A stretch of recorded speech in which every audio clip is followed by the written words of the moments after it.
गंगा मैया की बोले सत्य सनातन धर्म की पतित पावनी कलिमलहारिणी मंगलकारिणी मोक्षदायिनी माँ गंगा मैया का ये पवित्रतम तीर्थ हर की पैड़ी ब्रह्मकुंड है।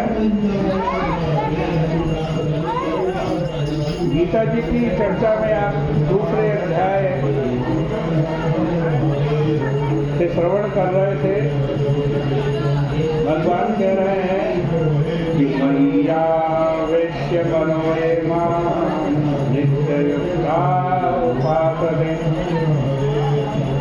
श्रद्धया परयोपेता देवे युक्ततमा मता।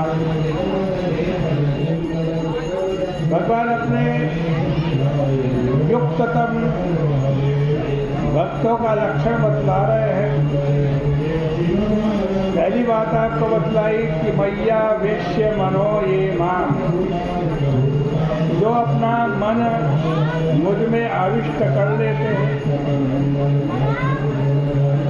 और नित्य युक्ता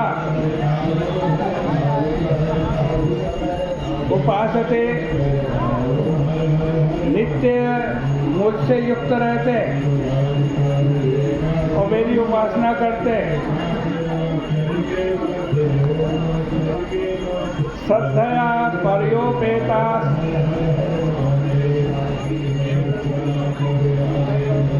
और श्रद्धा युक्त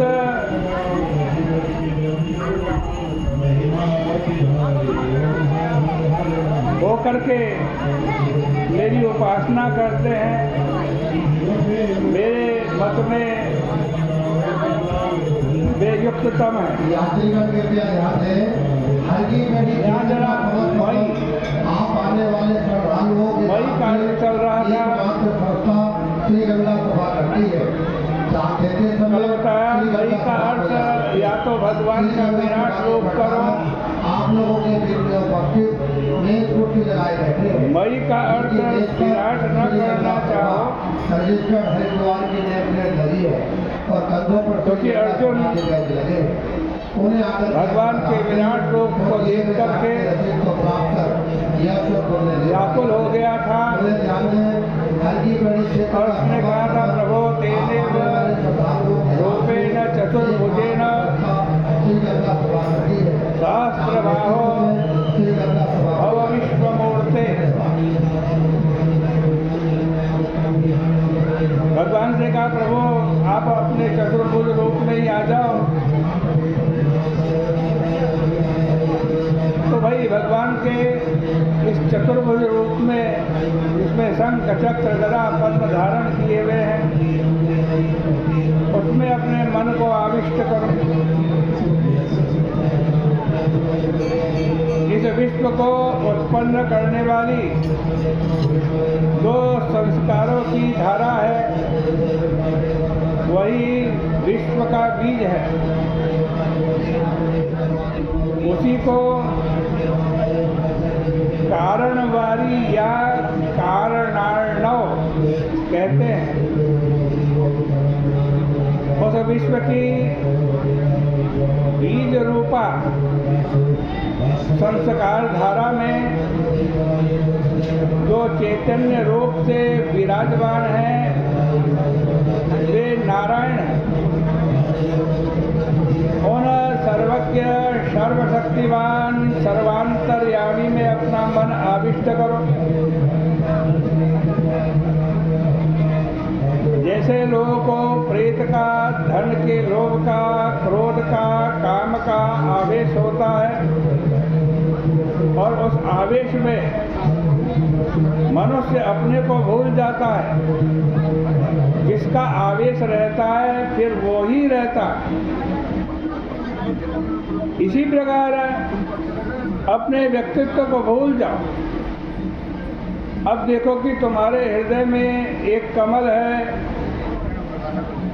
उस कमल पर चतुर्भुज शंख चक्र गदा पद्मधारी श्री नारायण खड़े खड़े मुस्कुरा रहे हैं।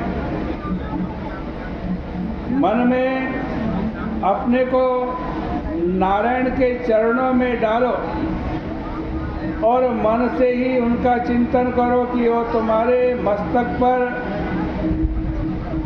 हाथ रख करके कह रहे हैं। क्या कह रहे हैं? मई भक्ति रस्तो। यहाँ मन के ही दो भाग हो गए हैं। एक भाग से मन ही नारायणाकार हुआ है और दूसरे भाग से मन उनके चरणों में पड़ा है। इस चिंतन से बुद्धि की शुद्धि हो जाएगी। बुद्धि सूक्ष्म ग्रहणी हो गई। जगत बीज के अंतर्यामी नारायण को वह ग्रहण कर सकती है। ऋग्वेदं मानुषं रूपं तम सौम्यं जनार्दन। 11वें अध्याय में भगवान ने स्वयं कृपा करके अर्जुन को अपने द्विभुज मनुष्य रूप का दर्शन कराया। यह क्षर अक्षर से विलक्षण भगवान का पुरुषोत्तम रूप है। महाकाय यस्माक्षरमतीतो हम अक्षरादपि चोत्तम अतोऽस्मि लोके वेदे च प्रसिद्ध पुरुषोत्तम। भगवान का यह मुरली मनोहर पीतांबरधारी राधा रमण रूप है। विराट रूप तो सर्व रूप है और नारायण रूप है, किंतु यह पुरुषोत्तम रूप भगवान का पति रूप है। इस सगुण साकार रूप के लिए श्री कृष्ण मई पद का प्रयोग करते हैं।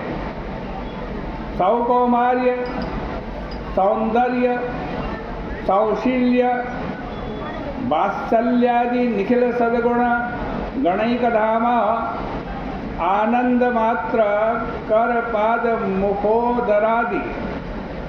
जो यह परम मनोहर रूप है, इसमें मन को आविष्ट करो, अर्थात उनके सौंदर्य, माधुर्य, हास्य, गति, लीला आदि के चिंतन में तन्मय हो जाओ।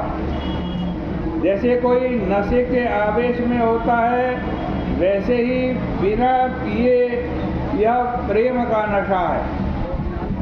नित्य युक्ता।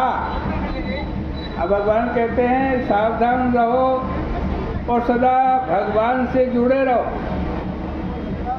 अपने को मर्त्य पानी मत मानो। जो भाग भगवान के लिए धारण किए हैं उसे मत छोड़ो। नाटक में जो नट जिस पात्र का अभिनय कर रहा है, रंगमंच पर वह उसी पात्र के रूप में रहता है। उसी पात्र के समान वेश धारण करके हंसता है, बोलता है, चेष्टा करता है, किंतु उसका यह अभिनय केवल रंगमंच तक होता है, लेकिन भक्त का नाट्य नहीं होता।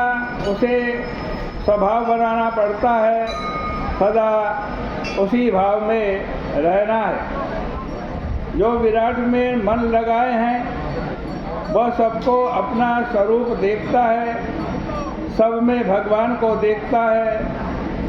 सबके घट में साईं रखता, कटुक वचन मत बोल रे, यह उसका स्वभाव हो जाता है।